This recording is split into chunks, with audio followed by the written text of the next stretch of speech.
ফ্যাসিবাদ বিরোধী আন্দোলনের সক্রিয় দলগুলোকে নিয়ে বৃহৎ জোট গঠন হতে পারে বলে জানিয়েছেন বিএনপির স্থায়ী কমিটির সদস্য সালাউদ্দিন আহমেদ। যুবদলের প্রতিষ্ঠা বার্ষিকীতে জিয়াউর রহমানের সমাধিতে শ্রদ্ধা নিবেদন শেষে একথা জানান তিনি। মনোনয়নের ক্ষেত্রে জনবান্ধব প্রার্থী সর্বোচ্চ গুরুত্ব পাবেন, ঐক্যবদ্ধভাবে ধানের শীষের পক্ষে কাজ করার আহ্বানও জানান তিনি। যুবদলের ৪৭তম প্রতিষ্ঠাবার্ষিকী উপলক্ষে শহীদ রাষ্ট্রপতি জিয়াউর রহমানের সমাধিতে শ্রদ্ধা জানায় রাজধানীর বিভিন্ন ইউনিটের যুবদল নেতাকর্মীরা। স্লোগান আর মিছিলে মুখর হয়ে ওঠে পুরো এলাকা। যুবদল নেতাকর্মীরা বলেন, জিয়াউর রহমানের হাতে গড়া সংগঠন ভবিষ্যতে তরুণদের কল্যাণে কাজ করবে। দল থেকে যাকে মনোনয়ন দেওয়া হবে তার সঙ্গে অন্যান্য প্রতিদ্বন্দ্বী প্রার্থী যারা থাকবেন তারা একত্রে কাজ করবে। যাদের সাথে জনগণের সাথে সামাজিকভাবে যোগাযোগ আছে, সম্পর্ক আছে, তাদেরকে তিনি খোঁজখবর নিয়ে তিনি মনোনয়ন দিবেন। বিএনপির স্থায়ী কমিটির সদস্য সালাউদ্দিন আহমেদ জানান, ফ্যাসিবাদ বিরোধী রাজনৈতিক দলগুলোকে নিয়ে বৃহৎ জোটের পরিকল্পনা করছে বিএনপি। যাদের সাথে আমরা যুগপৎ আন্দোলন করেছি এবং অন্যান্য একটা বৃহৎ জোটের জন্য আমরা চিন্তা করছি, সবাইকে নিয়ে ঐক্যবদ্ধভাবে যাতে আমরা আগামীতে এই নির্বাচনে বৈতরণে পার হতে পারি। তবে জাতির মধ্যে ঐক্যটাই হচ্ছে আমাদের সবচেয়ে বড় শক্তি। আগামীর বাংলাদেশ তারুণ্য নির্ভর হবে জানিয়ে বিএনপির এই নেতা বলেন, যুবকদের রাজনৈতিক ভাবনাকে ধারণ করে সামনের দিনে কর্মসূচি নেবে বিএনপি। ইনশাআল্লাহ এই দেশ একটি তারুণ্য নির্ভর বাংলাদেশ হবে, যুবকদের কর্মসংস্থান নির্ভর বাংলাদেশ হবে, যুবকদের এবং তারুণ্যের চিন্তা চেতনা নির্ভর, প্রযুক্তি নির্ভর, মেধা নির্ভর বাংলাদেশ নির্মাণ হবে।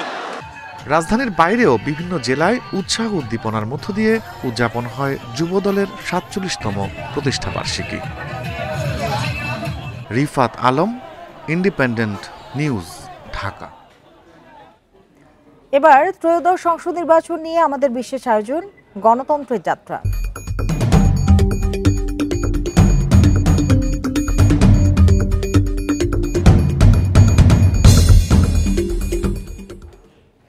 পাঁচ স্তরে যাচাই বাছাইয়ের মাধ্যমে এবার জাতীয় নির্বাচনের প্রার্থী চূড়ান্ত করবে বিএনপি। প্রতিটি আসনে দলের বাইরের অরাজনৈতিক ব্যক্তিদের কাছ থেকেও মতামত নেওয়া হচ্ছে, যা সরাসরি তত্ত্বাবধান করছেন ভারপ্রাপ্ত চেয়ারম্যান তারেক রহমান। এরই মধ্যে শুরু হয়েছে বিএনপির মনোনয়ন প্রত্যাশীদের সাক্ষাৎকারও। আমরা পাল্টা একটা মিছিল নিয়ে দাঁড়াতে পারতাম, কিন্তু কেন পারি নাই? ফ্যাসিস্ট আওয়ামী লীগ লোক দেখানো নির্বাচনে রাষ্ট্রের দখল ধরে রাখায় 2 দশক ধরে ক্ষমতার বাইরে বিএনপি। জুলাই অভ্যুত্থানে ফ্যাসিবাদ পতনের পর এখন নতুন উদ্যমে রাজনৈতিক কর্মকাণ্ড পরিচালনা করছে দলটি। ত্রয়োদশ সংসদ নির্বাচন ঘিরে প্রার্থী বাছাই শুরু করেছে বিএনপি। বর্তমানে দেশের প্রার্থী বাছাইয়ের কাজে থাকা নেতারা বলছেন, বেশ কিছু আসনে আন্দোলন সংগ্রামে না থাকা মনোনয়ন প্রত্যাশীরা নানাভাবে চাপ সৃষ্টি করছেন। এর ফলে ত্যাগী ও যোগ্য প্রার্থীরা অনেকটাই কোণঠাসা। বসন্তের কোকিলের মতো এসে হঠাৎ করে এখন দলের সুবিধা নিতে চাবে, এরা মনে হয় খুব বেশি সুবিধা করতে পারবে না। যে মাঠে ছিল না, যাকে আন্দোলন সংগ্রাম দেখলাম না, যার বিরুদ্ধে একটা মামলা পর্যন্ত নাই, যারা আতাত করে চলছে গত সরকারের সময়, তাদেরকে প্রার্থী দিলে স্বাভাবিকভাবে মাঠে একটা ব্যাপক প্রতিক্রিয়া তৈরি হবে। এই প্রতিক্রিয়াটা তৈরি হোক, এটা আমাদের দল চাবে না। আগামী ফেব্রুয়ারিতে জাতীয় নির্বাচন এমন ঘোষণার পর প্রতি সপ্তাহেই দলের জ্যেষ্ঠ নেতাদের সাথে ধারাবাহিক বৈঠক করছেন বিএনপির ভারপ্রাপ্ত চেয়ারম্যান তারেক রহমান। যোগ্য প্রার্থী নির্বাচনের বিষয়টি প্রতি বৈঠকেই পাচ্ছে প্রাধান্য। ইতিমধ্যে আমাদের অ্যাক্টিং চেয়ারম্যান 5টা সার্ভে করেছেন, নিজের উদ্যোগে নিজস্ব লোকজনকে দিয়ে, অরাজনৈতিক ব্যক্তিদেরকে দিয়েই এই সার্ভেগুলো করেছেন। তো আশা করি আমরা সঠিক চিত্রই আমাদের সামনে উঠে আসবে এবং সঠিক ব্যক্তিকেই আমরা মনোনয়ন দিতে পারবো। যারা এমপি ইলেকশনে নমিনেশন পাবে না তাদেরকে জাতীয়ভাবে বিভিন্নভাবে মূল্যায়ন করার সুযোগ থাকে। মনোনয়ন চূড়ান্ত করতে দলের চেয়ারপারসনের গুলশান কার্যালয়ে বিভাগ ভিত্তিক মনোনয়ন প্রত্যাশীদের সাক্ষাৎকার নিচ্ছেন বিএনপির ভারপ্রাপ্ত চেয়ারম্যান সহ জ্যেষ্ঠ নেতারা। ত্রয়োদশ জাতীয় সংসদ নির্বাচন ঘিরে প্রার্থী বাছাইয়ে বিএনপি এবার যেসব পদ্ধতি অনুসরণ করছে তাতে দলটির নেতারা মনে করছেন এবার যোগ্য এবং ত্যাগীরাই পাবেন ধানের শীষ প্রতীক, আর সুষ্ঠু ও গ্রহণযোগ্য ভোটে ক্ষমতায় আসবে বিএনপি। মাহমুদ শরীফ, ইন্ডিপেন্ডেন্ট নিউজ, গুলশান, ঢাকা। 5 স্তরে যাচাই বাছাইয়ের মাধ্যমে এবার জাতীয় নির্বাচনে প্রার্থী চূড়ান্ত করবে বিএনপি, যেমনটি জানাচ্ছিলাম। চলে যাচ্ছি পরের খবরটিতে। সংস্কার ও নীতিমালা তৈরির কাজ নভেম্বরের মধ্যে শেষ হচ্ছে না। অন্তর্বর্তী সরকারের এক বিবৃতিতে এই তথ্য জানানো হয়েছে। এতে বলা হয়েছে, নির্বাচিত সরকারকে দায়িত্ব হস্তান্তর না করা পর্যন্ত উপদেষ্টা পরিষদ নিয়মিত দায়িত্ব পালন করে যাবে। উপদেষ্টা পরিষদের বৈঠকও নিয়মিত অনুষ্ঠিত হবে। এ বিষয়ে গণমাধ্যমে প্রকাশিত তথ্যের জের ধরে বিভ্রান্তি তৈরি হওয়ায় সরকারের পক্ষ থেকে এই ব্যাখ্যা দেয়া হলো। এতে বলা হয়েছে, ঢাকা রিপোর্টার্স ইউনিটির মিট দ্য রিপোর্টার্স অনুষ্ঠানে তথ্য ও সম্প্রচার মন্ত্রণালয়ের উপদেষ্টা মাহফুজ আলম উপদেষ্টা পরিষদের কার্যক্রম নিয়ে কিছু মন্তব্য করেন। এ নিয়ে বিভ্রান্তি দেখা দিলে তা দূর করতে বিবৃতি দিল অন্তর্বর্তীকালীন সরকার।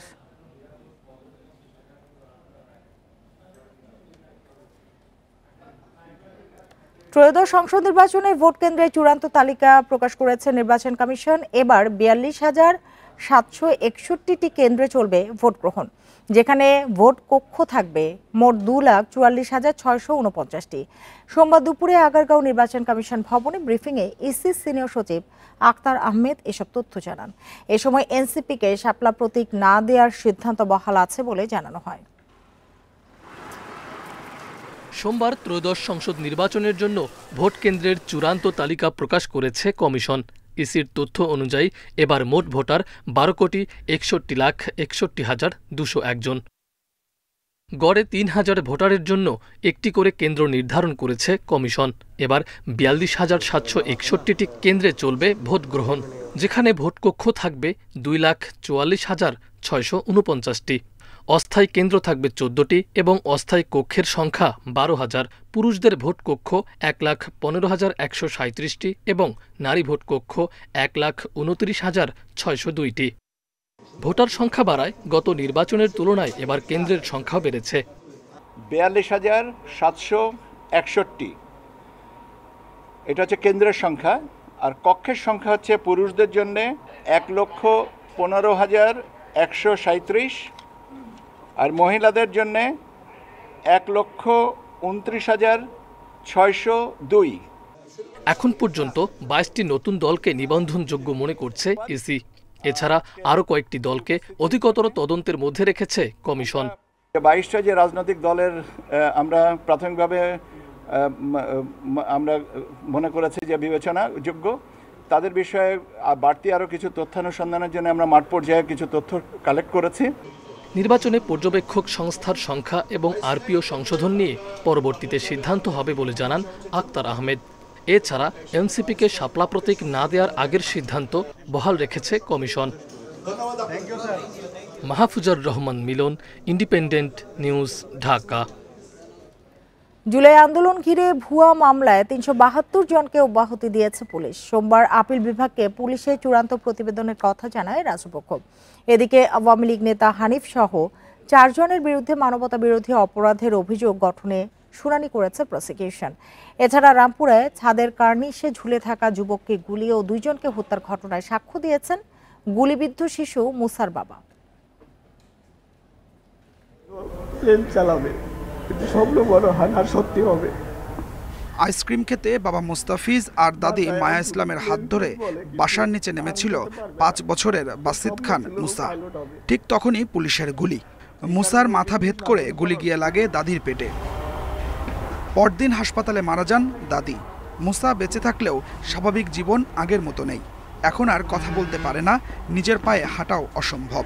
শিশুটির ডান পাশ সম্পূর্ণ অবশ হয়ে গেছে। 2 দফায় সিঙ্গাপুরে চিকিৎসা দেওয়া হলেও পুরোপুরি সুস্থ করা যায়নি তাকে। আমার মা তো মারা গেছে, ছেলেটার যাতে উন্নত চিকিৎসা হয়, ওর কোনো চিকিৎসাতে যাতে কোনো প্রকার অবহেলিত না হয়, এতটুকু আমার সরকারের কাছে দাবি। যারা আমার মাকে হত্যা করেছে এবং আমার ছেলের এই অসুস্থতার জন্য যারা দায়ী, তাদের কঠোর একটি শাস্তি হোক, সেটাই আমি আদালতের কাছে চেয়েছি। রামপুরায় গুলি করে 2 জনকে হত্যার মামলায় সোমবার সাক্ষ্য দেন মুস্তাফিজ। আদালতে বলেন, তার মা ও সন্তানের এমন পরিণতির মুখে ফেলা সবার বিচার চান। প্রসিকিউশন জানায়, পুলিশের নির্বিচার গুলিতে তখন ঘরেও নিরাপদ ছিল না কেউ। এই জেলার মধ্যে থেকে ফুটে উঠেছে যে এই যে 19 জুলাই এবং এর আশপাশে কয়েকটি দিন ঢাকা শহরে এই আন্দোলনে পুলিশ এবং তৎকালীন সরকারের বাহিনী কিভাবে নির্বিচারে নিরীহ নিরস্ত্র ছাত্র জনতার উপরে গুলি করেছিলেন। ট্রাইব্যুনালে তদন্ত শেষে যে রিপোর্ট দিয়েছি এবং বাংলাদেশের পত্রপত্রিকা সহ সারা দেশে জুলাই গণঅভ্যুত্থানের যে রিপোর্ট এসেছে সেই রিপোর্টের সত্যতাই আজকে এই সাক্ষীর মাধ্যমে প্রস্ফুটিত হয়েছে। এদিকে ট্রাইব্যুনাল 2-এ মানবতা বিরোধী অপরাধের আরেক মামলায় আওয়ামী লীগ নেতা মাহবুবুল আলম হানিফ সহ 4 জনের বিরুদ্ধে অভিযোগ গঠনের শুনানি হয়। প্রথম দিনে রাষ্ট্রপক্ষ অভিযোগ তুলে ধরে বিচার শুরুর আবেদন করে। এ বিষয়ে পরবর্তী শুনানি মঙ্গলবার। এছাড়া গণঅভ্যুত্থানের ভুয়া মামলা নিয়ে পুলিশের চূড়ান্ত প্রতিবেদন সোমবার আপিল বিভাগে দাখিল করে রাষ্ট্রপক্ষ। জানায় এসব মামলায় 372 জনকে অব্যাহতি দেয়া হয়েছে। Adilur Rahman, independent News, Dhaka. SA গেমসের ক্যাম্পে ফিরেছেন শুটাররা, তবে গুলির সংকট চিন্তার কারণ।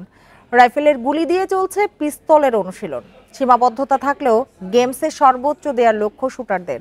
স্বর্ণ পদক জিততে চান শাহরিয়ার, রবিউলরা। নানা সংকটের পর প্রাণ ফিরেছে শুটিং স্পোর্টস ফেডারেশনে। 40 জন নিয়ে চলছে এসএ গেমসের প্রস্তুতি ক্যাম্প। দায়িত্ব নেয়ার পর অস্বস্তি ছিল নতুন কমিটির। অর্থ সংকট, অবকাঠামোগত সমস্যায় ক্যাম্প বন্ধ করতে হয়েছিল ফেডারেশনকে। সংস্কার শেষে রেঞ্জে ফিরেছেন শুটাররা। মাত্র 3 মাসের প্রশিক্ষণে ছন্দে ফেরার চ্যালেঞ্জ। এসএ গেমসে পদকের লড়াইয়ে কতটা প্রস্তুত হতে পারবেন শুটাররা? রাইফেলের গুলি দিয়ে চলছে পিস্তলের প্র্যাকটিস। আশ্চর্য হবে না, আমি যে পিস্তলে গুলি করাচ্ছি রাইফেলে গুলি দিয়ে করাচ্ছি। আমাদের পিস্তলে গুলি নাই, রাইফেলে গুলি দিয়ে এখন পিস্তল, সেটা কি আর হয় না? পারফরমেন্স সেরকম হয় না। শুটাররা যে অবস্থানে ছিল ডে বাই ডে ওরা এখন ইমপ্রুভ করছে। আশা করি এই স্বল্প সময়ের মধ্যেও কিভাবে ভালো করতে হয়, আমরা হয়তো টেকনিকটা যতটুকু জানি বা পারি আমরা সর্বোচ্চ চেষ্টা করছি। 1 বছরের বেশি সময় প্রায় বসেই কাটিয়েছেন দেশের শুটাররা। নিয়মিত অনুশীলন না করায় স্কোরও নেই প্রত্যাশিত মানে। সেসব নিয়ে ভাবছে না 2019 এসএ গেমসে ব্রোঞ্জ জেতা রবিউল। এবার স্বর্ণপদকের লক্ষ্য। শুটিংয়ে অনেক বেশি মেডেল আসবে প্রিভিয়াস সাব গেমসের রেজাল্ট অনুযায়ী। এখানে আমাদের গোল্ডও আসবে ইনশাল্লাহ। সো গুলির স্বল্পতা থাকার পরেও আমাদের কোচ বা আমাদের কর্মকর্তা যেভাবে মেনটেন করতেছে, আমাদের কাছে কেন জানি মনে হচ্ছে না যে গুলির স্বল্পতা, কারণ তারা শিডিউলটা এভাবে তৈরি করতেছে যাতে আমাদের কাছে ফিল না হয় যে গুলির স্বল্পতা আছে। একটা লং একটা গ্যাপ গিয়েছে, সেজন্য সবার একটু ডাউন হয়েছে। বাট এখন রেগুলার প্র্যাকটিসের জন্য রেগুলার একটা শিডিউল মাফিক একটা প্র্যাকটিস করছি আমরা, তো সেই হিসেবে আমাদের স্কোরটা আস্তে ধীরে ধীরে আগের জায়গায় আমরা আবার পৌঁছাতে পারছি। স্টোরের গুলির সংখ্যায় গড়মিল। যেটুকু বাকি আছে তা দিয়ে গেমস পর্যন্ত অনুশীলন চলবে কিনা চিন্তা ফেডারেশনের। Shamim Ahmed, Independent News, Dhaka. মিরপুর শিয়ালবাড়ির কেমিক্যাল গোডাউনে অগ্নিকাণ্ডের 12 দিন পর নতুন করে মরদেহ পাওয়ায় উদ্ধার অভিযান নিয়ে প্রশ্ন উঠেছে। রোববার সন্ধ্যায় ঘটনাস্থল থেকে উদ্ধার করা হয় নিখোঁজ মার্জিয়া সুলতানার মরদেহ। এ নিয়ে নিহতের সংখ্যা বেড়ে দাঁড়িয়েছে 17 জনে। নিহতের পরিবার থেকে দুর্ঘটনাস্থলে মরদেহ এখনও আছে বলা হলেও প্রশাসনের গাফিলতি ছিল বলে অভিযোগ করা হয়। মিরপুর শিয়ালবাড়ির মুজিবরের বস্তির বাসিন্দা মার্জিয়া সুলতানা কয়েক মাস আগেই যার বিয়ে হয় জয় মিয়ার সাথে। স্বামী জয় ও ভাইয়ের সাথে কাজ করতেন মিরপুরের একই পোশাক কারখানায়। 14 অক্টোবর ভয়াবহ আগুনে নিহত হন স্বামী জয় এবং ভাগ্যক্রমে বেঁচে যান তার ভাই। কিন্তু ঘটনার পর থেকেই নিখোঁজ ছিলেন মার্জিয়া সুলতানা। পরিবারের সদস্যরা শত চেষ্টা করেও ব্যর্থ হয় তার খোঁজ করতে। কিছুতেই হার না মানা মার্জিয়ার পরিবার 26 অক্টোবর সিদ্ধান্ত নেয় নিজেরাই প্রবেশ করবে পোশাক কারখানায়, খুঁজবে নিখোঁজ মার্জিয়াকে। পরে পুলিশের সহায়তায় ভেতরে প্রবেশ করে আবর্জনার স্তূপে খুঁজে পায় মার্জিয়ার মরদেহ। আমরা যদি অনুমতি দেন তাই আমি ওটা দেখবো। তুমি আমার অনুমতি দিলে যদি তুমি মারা যাও বয়াইতে, আমি মারা যাইতাম না, আমার মায়া এনে আছে। প্রথম কইছে মরা দেহ লয়ে গেছে হাসপাতাল, সেই জায়গা যে 7 দিন 8 দিন পরে রইল। পরে পরীক্ষা নিরীক্ষা করছে, কই কি নাই গে না তোমার লাশ, হিলাও চিল্লা চিল্লি করছে। পরিবারের সদস্যদের দাবি প্রশাসনের অবহেলায় নিখোঁজের 12 দিন পর উদ্ধার হয় মার্জিয়া। প্রশাসন চাইলে আরো আগেই উদ্ধার করা যেত। প্রশাসন ফায়ার সার্ভিসে এতদিন কি কুজাকুজি করছে, ওরা যে বলছে কিছু নাই কিছু নাই কিছু নাই, তেনকাই লাশটা বাইরেছি করতে। ওনাদের কথা হলো আদবে তোমাদের মেয়ে এনে চাকরি করে না। পরে আমি লোক মানে যখন বাইরে হয়ে গেছে তখন আমি আবার কই কি যে আপনি যে বললেন আমাদের মেয়ে আদবেই চাকরি করে না, তখন আদবে কি আপনাকে পুলিশ প্রশাসনের লোক মেয়েটারে খুঁজছিল যে হারানো গিয়েছে। পুলিশ জানায় বড় কোনো দুর্ঘটনা ঘটলে ঝুঁকির কথা মাথায় রেখেই উদ্ধার অভিযান পরিচালনা করা হয়। এর আগেও দীর্ঘ সময় পর ঘটনাস্থল থেকে মৃতদেহ উদ্ধারের নজির রয়েছে। কোনো একটা দুর্ঘটনা ঘটলে দুর্ঘটনাস্থলের যে ঝুঁকিগুলো রয়েছে সেগুলো বিবেচনা করে কিন্তু উদ্ধার অভিযান পরিচালনা করা হয়। এই ক্ষেত্রে দেখা যায় অনেকদিন পর এরকম ধ্বংসস্তূপের ভিতর থেকে মৃতদেহ বের হওয়া একেবারে অস্বাভাবিক কিছু না। দুর্ঘটনায় নিখোঁজ স্বজনদের সন্ধানে আর কোনো পরিবারকে যেন এমন মানসিক অবস্থায় পড়তে না হয়, এমন চাওয়া সাধারণ মানুষের। Sajjad Hossain, independent News, Dhaka. মায়ের শেখানো ঐতিহ্যবাহী পদ্ধতিতে পনির তৈরি করেন নাইজেরিয়ার ইলোরিন শহরের আহমেদ ইয়াবো। ৩৫ বছরেরও বেশি অভিজ্ঞতা নিয়ে তৈরি করা পনিরকে তিনি পরিণত করেছেন জীবিকার মূল উৎসে। নাইজেরিয়ার একটি সাধারণ রান্নাঘরে চুলার তাপে ফুটছে দুধ। ৩৫ বছরের অভিজ্ঞতাকে সাথে নিয়ে চুলার পাড়ে বসে তাজা পনির তৈরি করছেন আহমেদ ইয়াবো। মায়ের শেখানো এই কাজকেই জীবনের প্রধান অবলম্বন করেছেন তিনি। আমি এই কাজ ছাড়া আর কিছু জানি না। ছোটবেলা থেকেই এই কাজ করছি। বিয়ের আগেও করতাম, এখনো করছি। যেখানে দেশের শহরাঞ্চলে এখন জনপ্রিয় হচ্ছে আমদানি করা মোজারেলা চিজ, সেখানে কোয়ারা রাজ্যের ব্যস্ত বাজারে ইয়াবোর বানানো ঐতিহ্যবাহী পনিরের চাহিদা কমেনি, বরং প্রতিদিন লাখ লাখ নাইরার লেনদেন হয় এই পনির ঘিরে।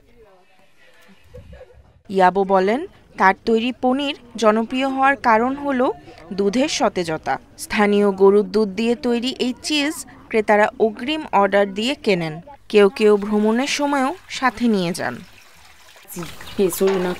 আমরা দুধ হাঁড়িতে ঢালি, তারপর সোডিয়াম অ্যাপেল গাছের ডাঁটা চেপে এর মধ্যে মিশিয়ে দেই। প্রায় ৩০ মিনিট পর দুধ জমে যায়। তখন আমরা জমাট অংশ তুলে নেই, তারপর সেটা প্রক্রিয়াজাত করা হয়।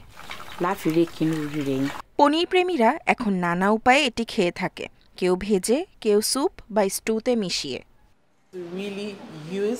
আমরা ছোটবেলা থেকেই পনির দিয়ে রান্না করছি। মাংস আর পনিরের দাম এখন বাজারে প্রায় একই, কিন্তু পনিরের পুষ্টিগুণ অনেক বেশি। তাই আমরা মাংসের বদলে রান্নায় পনির ব্যবহার করি। প্রজন্মের পর প্রজন্ম ধরে চলে আসা এই পেশাকে জীবনের অংশ করে নিয়েছেন আহমেদ ইয়াবো। তাই দেশের ভেতর আধুনিক খাবারের প্রভাব বাড়লেও ঐতিহ্যবাহী পনির এখনও টিকিয়ে রেখেছে নিজস্ব স্বাদ ও সংস্কৃতি। নিশাত সুলতানা মিম, ইন্ডিপেন্ডেন্ট নিউজ। আর এতক্ষণ সাথে থাকার জন্য ধন্যবাদ সবাইকে।